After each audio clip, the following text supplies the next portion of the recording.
pommes qui tombent déconfites. Ils ont cherché à mesurer le temps qui donne l'heure. Ils ont voulu nous offrir tous les gages du bonheur. Une lumière exemplaire qui éclaire, qui prospère et ouvre le chemin aux rêves des humains. Ils ont trouvé des leviers pour soulever le monde. Et grâce à eux, la terre a voulu jouer à la ronde. Tourner, tourner, toutes les roues de la locomotion. Et des automobiles qui se suivent en file et défilent, puis vite filent les découvreurs. Chevauchent déjà d'autres chimères.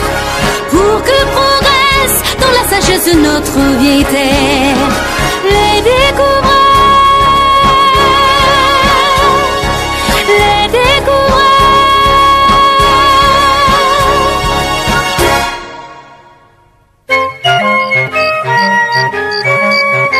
Venez voir les enfants, c'est la pleine lune. La pleine lune, je connais. Un gros fromage. La lune, depuis toujours l'homme en a rêvé. Aller sur la lune, oh quelle aventure. Déjà les anciens. Aïe, encore les Grecs. Oui, ils rêvaient qu'une tornade pourrait emporter un navire sur la lune. Vers l'an 1000, Taïkos, roi des Perses, eut une autre idée. Allez chercher les aigles.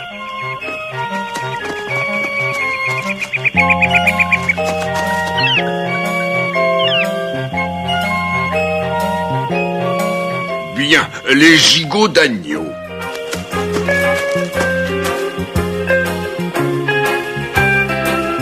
Bien, maintenant laissez-les voir les gigots.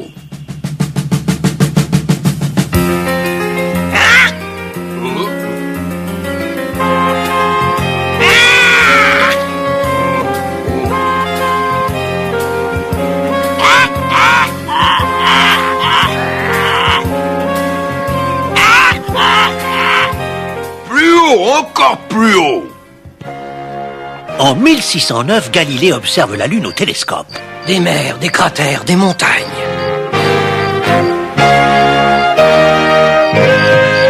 C'est incroyable. En 1700, l'Anglais David Russon eut une idée. Oh. Choix de 1. Lâchez. Oh, oh. Non, non. Plus haut.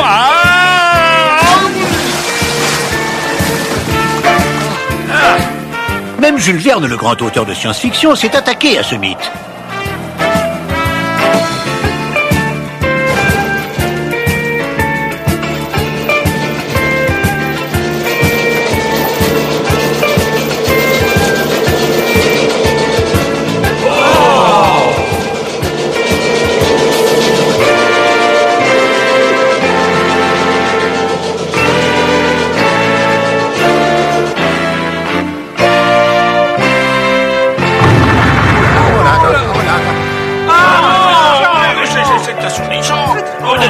Le voyage imaginé par Jules Verne n'était pas possible. Et savez-vous pourquoi? Le canon n'était pas assez puissant. On ne pouvait pas bien viser.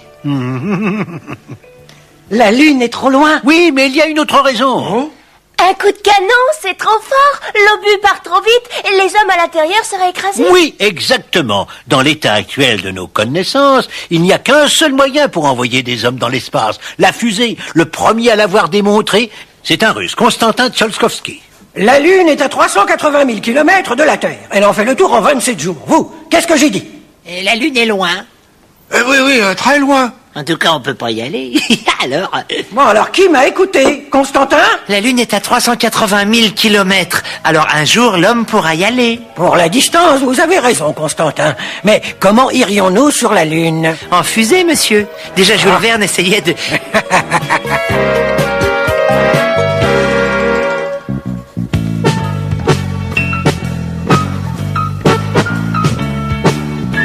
L'oxygène et l'hydrogène forment un mélange explosif. Le gaz de combustion, projeté vers l'arrière par la tuyère, propulsera la fusée vers l'avant.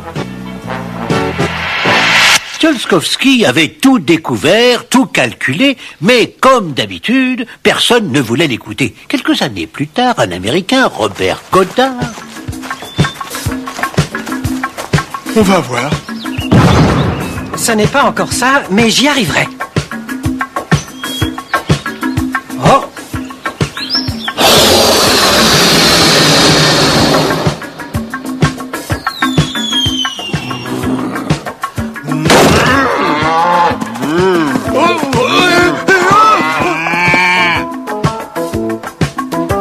Carburant, oxygène liquide et essence, ça devrait marcher. Bon, allons-y. T'es prêt? C'est un grand jour. Nous allons faire le premier essai d'une fusée à carburant liquide. Fais attention, Robert, ça peut exploser. Mais non.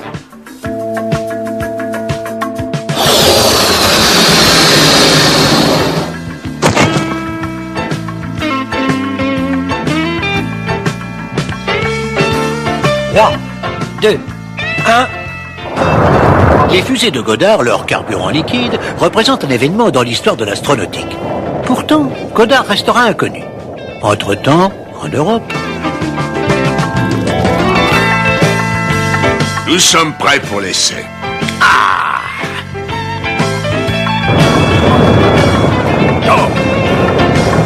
Professeur von Braun, pouvez-vous fabriquer une fusée qui atteindrait l'Angleterre? Avec du temps, c'est possible. Alors faites-le et très vite.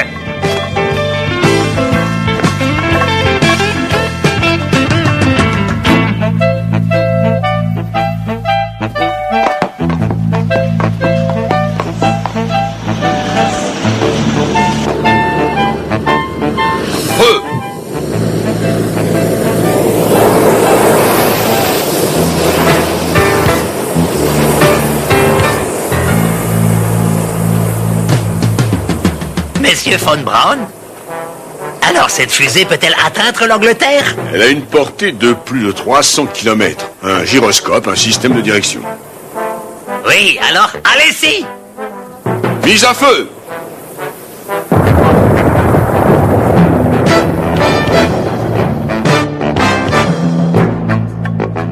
Oui! Ah! Bravo! La fusée est tombée à plus de 300 km. C'est renversant! Ah! N'est-ce pas? Aïe!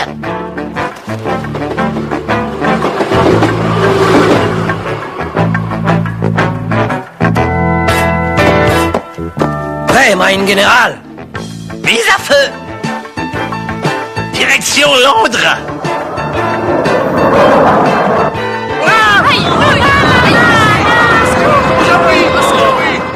Malgré cette arme terrible, les nazis vont perdre la guerre. C'est alors que va commencer la course à la Lune, la course à l'espace. Or, tout le monde aura besoin des techniciens allemands. Nous avons perdu, alors que nos fusées d'une portée de 4000 km étaient presque prêtes. Enfin, les Russes arrivent par là, les Américains par là. Où voulez-vous aller? En Sibérie ou au Texas? Au Texas! Ah, tu préfères la Sibérie? Non, chef, je me suis trompé. Le Texas, je vais aller au Texas, voilà. Et le match va commencer entre les deux pays les plus puissants du monde, les États-Unis et l'Union soviétique. À ma gauche, Nikita Khrouchtchev, champion de l'Union soviétique. À ma droite, le président des États-Unis, Dwight Eisenhower. Service Nikita Khrouchtchev.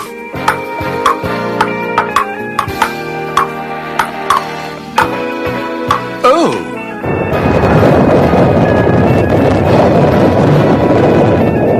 Les Russes ont placé un satellite en orbite autour de la Terre. 1-0. Oh! Les Russes mettent en orbite Sputnik 2 avec un chien à bord. 2-0 pour l'Union soviétique. Oh, Nous sommes prêts, Monsieur le Président. Explorer, le premier satellite américain, est mis sur orbite. 2-1. Camarades, nous pouvons y aller. Oh! Ah, oh.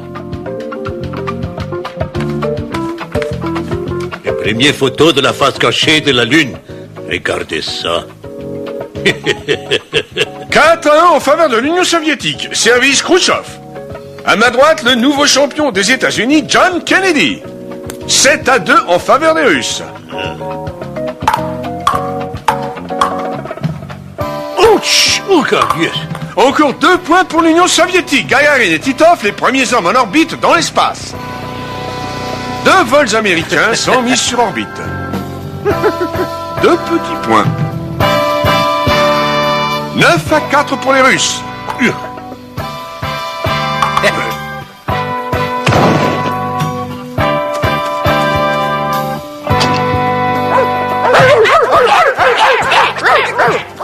C'est tout.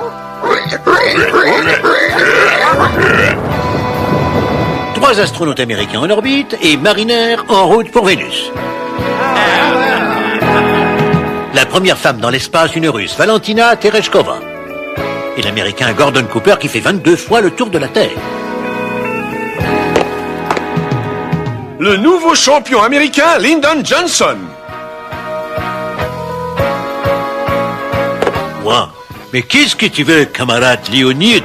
C'est à moi de jouer, je prends ta place. Mais quoi, mais... Allez, file! Le nouveau champion de l'Union soviétique, le camarade Léonid Brejnev.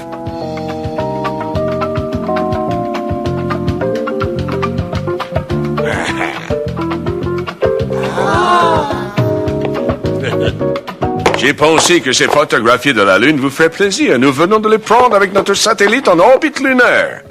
Le soviétique Leonov est le premier à faire une marche dans l'espace pendant 10 minutes. Ensuite, l'américain White pendant 21 minutes. La première manche est remportée par l'Union soviétique avec 21 points contre 14. Ouais! Wow!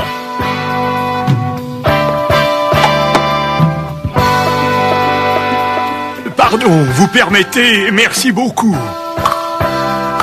Français, Françaises, notre pays est maintenant de la partie. Oui, la fusée Diamant vient de mettre notre premier satellite en orbite. Vive la France! Vive la France! Il y avait maintenant des dizaines de satellites en orbite autour de la Terre. Des fusées étaient parties vers Vénus et même vers le Soleil. Mais voilà, personne n'avait posé le pied sur une planète autre que la Terre. Neil Armstrong vient d'être choisi par le programme spatial américain. Il sera un des nouveaux conquérants de l'ère moderne.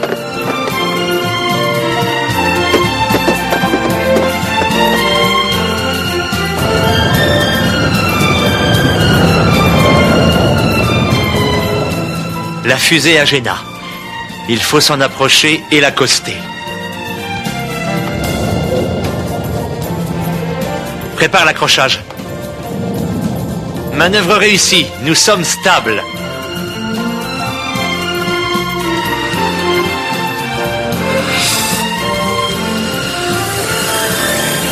Mais qu'est-ce qui se passe? Un des moteurs fonctionne tout seul?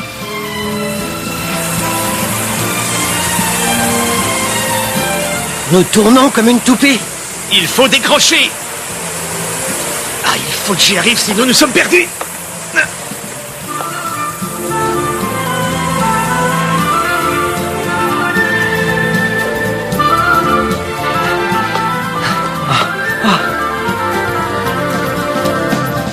Enfin.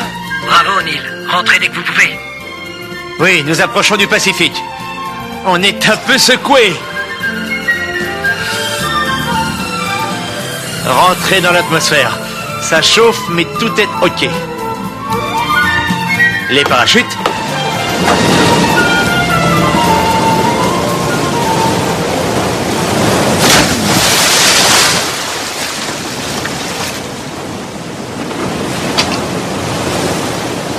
Tout est OK. Nous sommes donc à égalité. Cette partie va être décisive. Dis, papa, tu vas me ramener un morceau de lune? Promis, Marc.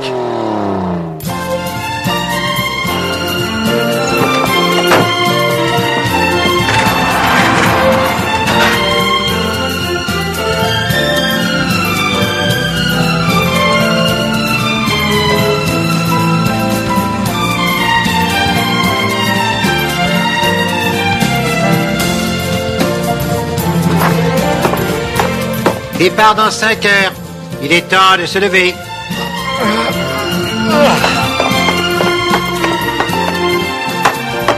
Bon, allez, on y va. Ah, attendez, une photo.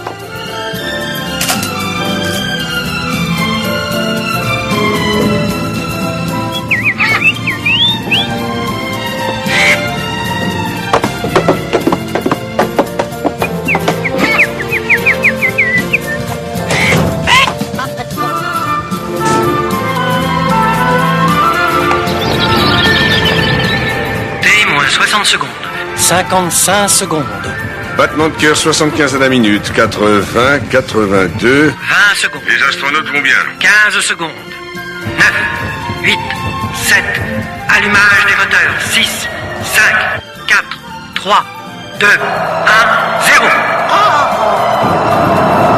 Décollage 9h32 minutes. En route pour la Lune.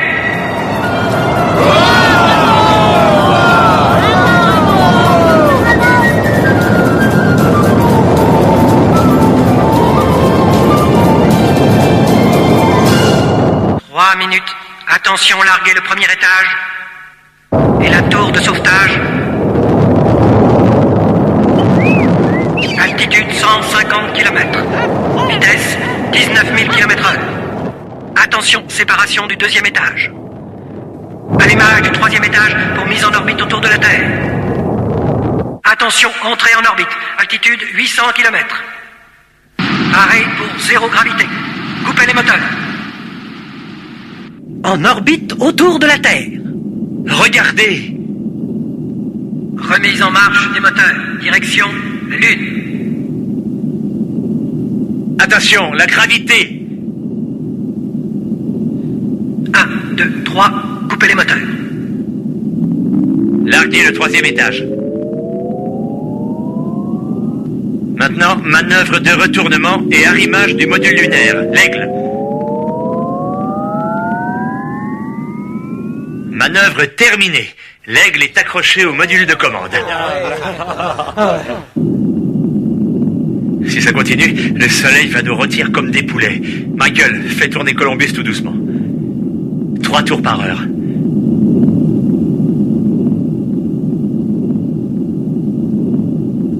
Arrête de bouger, tu vas paraître à la télé. Maman, c'est papa.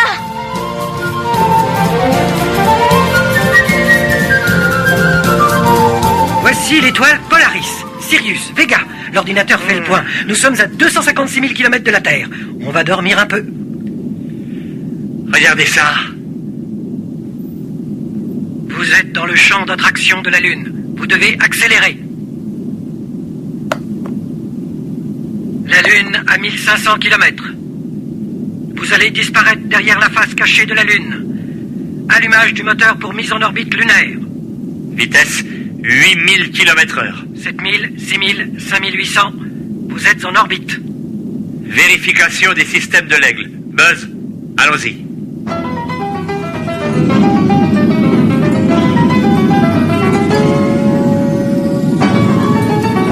Tous les systèmes sont go. On peut décrocher le module lunaire. Prêt à décrocher. 10 secondes. 5 secondes. 4, 3, 2, 1. Je décroche. L'Aigle est libre. Allô, Aigle, m'entendez-vous? Roger, on vous entend. Comment ça va? L'Aigle a des ailes. Il est prêt pour la Lune. Maintenant, c'est la décision la plus grave, irréversible. Tout ou rien. Il faut que ça marche du premier coup, sinon... Sinon quoi? Mais sinon, ils sont perdus. Oh. Ils n'auront pas assez de carburant pour revenir en orbite. Et personne ne pourra venir les chercher. Oh. Pour eux, ce sera la fin. Tout est go. Je démarre les moteurs pour sortir de l'orbite et descendre.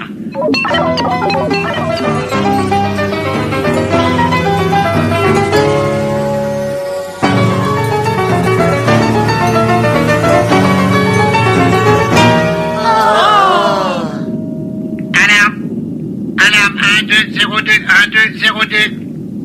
L'ordinateur est saturé. Il nous mène sur un cratère plein de rochers. L'ordinateur est saturé, vous vous rendez compte, à quelques secondes de l'alunissage? Des rochers, le module risque de capoter, une catastrophe. Une seule solution, allez vite, vite. Je prends les commandes manuelles, c'est notre seule chance. Oh. Vite, il faut trouver où se poser.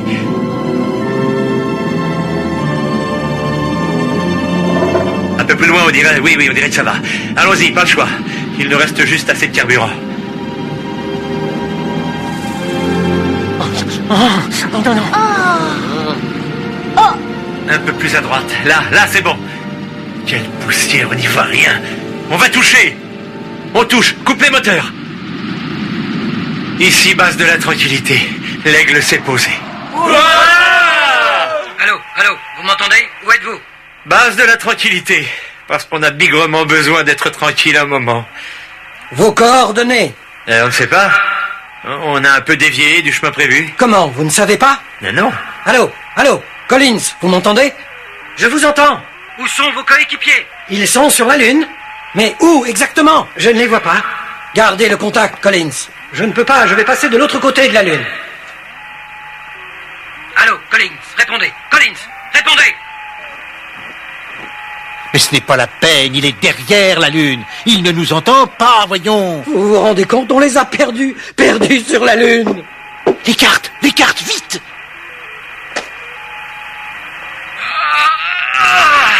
Ah, non, pas ici, et ici non plus. Ah, je parie qu'ils sont là. Collins doit vérifier. Collins, il est derrière la Lune. Il faut attendre.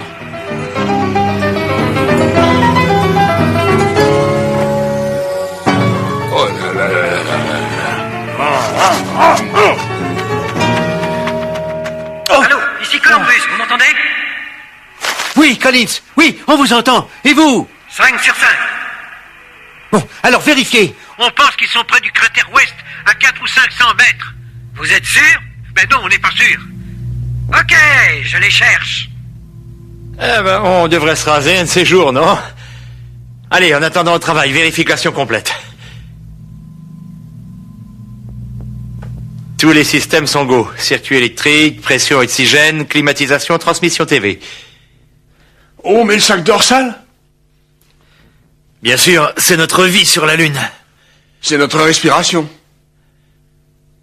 Réfrigération. Communication. Ventilation. Pression. Déshumidification. Purification. Allez, on y va, Aldrin. Voilà.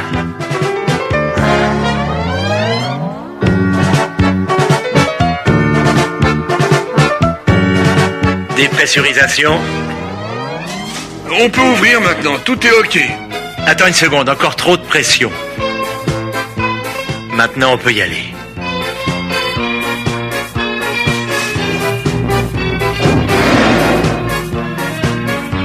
Plus à gauche, Neil, à gauche. Ça va comme ça? Tu as 9 marches jusqu'à la Lune, c'est pas loin. Mais fais attention à ce que tu dis. Tu es devant 500 millions de téléspectateurs. Allons voir ça, la Lune, le rêve de l'humanité depuis des millénaires, vous vous rendez compte? Et voici que pour la première fois, un homme va y poser le pied.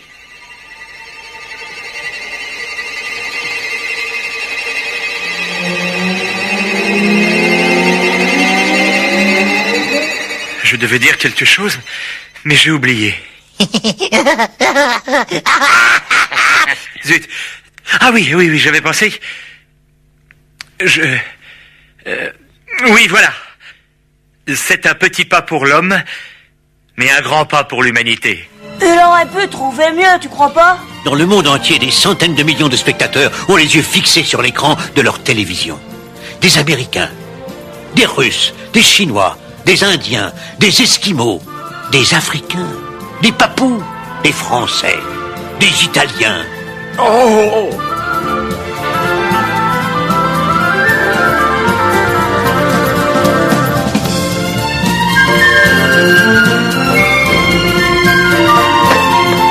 « 18, 19, 20, 21, partie et match en faveur des États-Unis d'Amérique. Et après, ils sont revenus. Oui, sains et saufs. Il a ramené un morceau de lune. Plusieurs morceaux. Et la course à l'espace, qui l'a gagné? En vérité, tout le monde.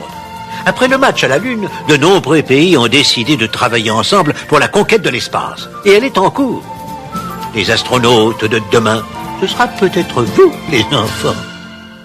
Les découvreurs façonnent pour nous des mondes meilleurs.